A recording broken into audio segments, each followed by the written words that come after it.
ప్రియమైన వారలారా, యేసుక్రీస్తు నామమున మీకు నా ప్రేమపూర్వక శుభాకాంక్షలు. సౌఖ్యంగా ఉన్నారా? బావున్నారా? లేదు కదా, ఏదో ఒక వేదన ఉన్నది లోపల, ఏదో ఒక భారమున్నది బయటకు చెప్పలేక ఉన్నారు. ఏమి చెయ్యాలి అని కలత చెందుతున్నారు. దేవుడేమైనా మాట్లాడతారా అని కనిపెట్టుకుని ఉన్నారు కదా. యెషయా 57వ అధ్యాయము 18వ వచనంలో దేవుడు చెబుతున్నారు, వారిని నడిపింతును, వారిలో దుఃఖించు వారిని ఓదార్చుదును.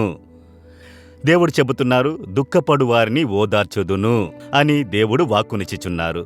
మరల ఎన్నోసార్లు దేవుడు మిమ్ములను ఓదార్చారు కదా. మీరు కన్నీరు కాచినప్పుడు, కలత చెందినప్పుడు, ఒంటరిగా ఉన్నాను, నన్ను అర్థం చేసుకోవడానికి ఎవరూ లేరని చెప్పినప్పుడు ఓదార్చారు కదా. మరలా మిమ్మును ఓదార్చుదునని దేవుడు చెప్పుచున్నారు. యేసుక్రీస్తు ఒక ఆదరణ దేవుడు, సకల విధములైన ఆదరణ దేవుడు. పాపము వలన బాధింపబడి కన్నీరు కాచిన కుమార్తెను చూసి, కుమార్తె, నీవు దృఢంగా నుండు, నీ పాపం క్షమించబడింది, నీవు సమాధానం కలిగిన దానవై పొమ్ము అని ఆదరణ కలిగిన మాటను చెప్పారు. లోకమే ఆమె మీద నేరం మోపినప్పుడు దేవుడు ఆదరించి ఆనందింపజేశాను. ఒక వెధవ తల్లి తన కుమార్ని కోల్పోయి కన్నీరు కార్చి ఏడుస్తూ, ఒకే కుమార్ని నేను కోల్పోతే ఇక మీదట ఈ లోకంలో నన్ను విచారించుటకు, ప్రేమ చూపుటకు ఎవరున్నారు అని ఏడ్చుచూ వచ్చుచున్నారు. ఊరిలో ఉన్న వారందరూ ఆమెను వెంబడిస్తున్నారు. ఎవరూ ఆమెను ఓదార్చలేదు. యేసు ఆమె కన్నీరును చూసి పక్కకు వచ్చి, అమ్మా, నీవు ఏడవకు, నీవు ఏడ్చుట నేను చూడలేకున్నాను అని చెప్పి ఆదరించి, ఆ ఆదరణ నిలిచి ఉండున్నట్లు ఆమెకొక అద్భుతము చేసినారు. చూడండి, మరణించిన కుమారుని తిరిగి బ్రతికించాను. ఆయన ఆదరణ దేవుడు. ఈ దినం మీరు గాయపడిన ఒక హృదయముతో నన్ను మాట్లాడినారు, నేరం మోపినారు, అవమానపరిచినారు. నేనెందుకు జీవించాలి, ఎందుకొరకు బ్రతకాలి, నన్ను అర్థం చేసుకోవడానికి ఎవరున్నారు అని కలత చెందుచున్నారా? యేసు మీ పక్కన వచ్చి చెబుతున్నారు, కుమార్తె, నీకు నేనున్నాను, నేను నిన్ను అర్థం చేసుకోను మంచి తండ్రిని. ఏడవకు, నీవు దుఃఖపడకు, నీ కొరకు నేను అన్నిటినీ చేయుదునని ఆదరించుచున్నారు. కుమారుడా, ఎందుకు కలవరపడుచున్నావు? ఎవరైనా ఏమైనా మాట్లాడనివ్వు, నేను నిన్ను అర్థం చేసుకునే ఒక అద్భుతమైన దేవుడను, నీ తండ్రిని, నీకు తల్లిగా ఉన్నవానిని, నిన్ను ఓదార్చువాడిని నేను నీకు చాలు.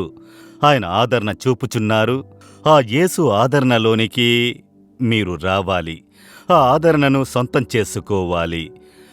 మగ్దలేని మరియా సమాధి దగ్గర నిలబడి ఏడ్చుచుండగా, మరియా, ఎందుకు ఏడ్చుచున్నావు, ఎవర్ని వెతుకుచున్నావని అడిగి ఓదార్చెను.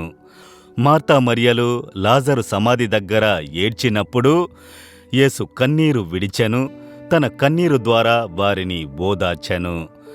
మీతో కూడా ఏడ్చే ఒక దేవుడు మీతో కూడా చేరి సంతోషపడును, మీతో కూడా చేరి ఆనందించును, మీతో కూడా చేరి మీరు ఏడ్చినప్పుడు ఆయన ఏడ్చును. మీ కన్నీరును తుడుచుటకు, ఓదార్చుటకు అదే యేసుక్రీస్తు. ఆయన సకల విధములైన ఆదరణ దేవుడు. ఈ దినము నీకు ఆదరణనిచ్చేదనని చెప్పుచున్నారు. దేవా, నా భారం గొప్పది, ఏమి చెప్పాలో తెలియడం లేదు, నా హృదయం కలవరపడుతూనే ఉన్నది, నాకు ఆదరణ కావాలని అడుగుతారా?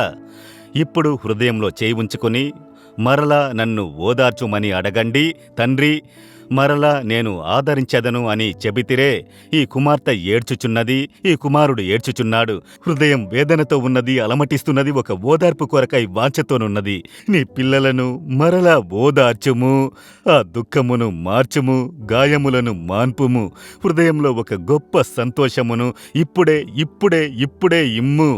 ఆదరణ పొందుకొననిమ్ము వారి హృదయము, ఆ ఆదరణ హృదయమును నింపునుగాక.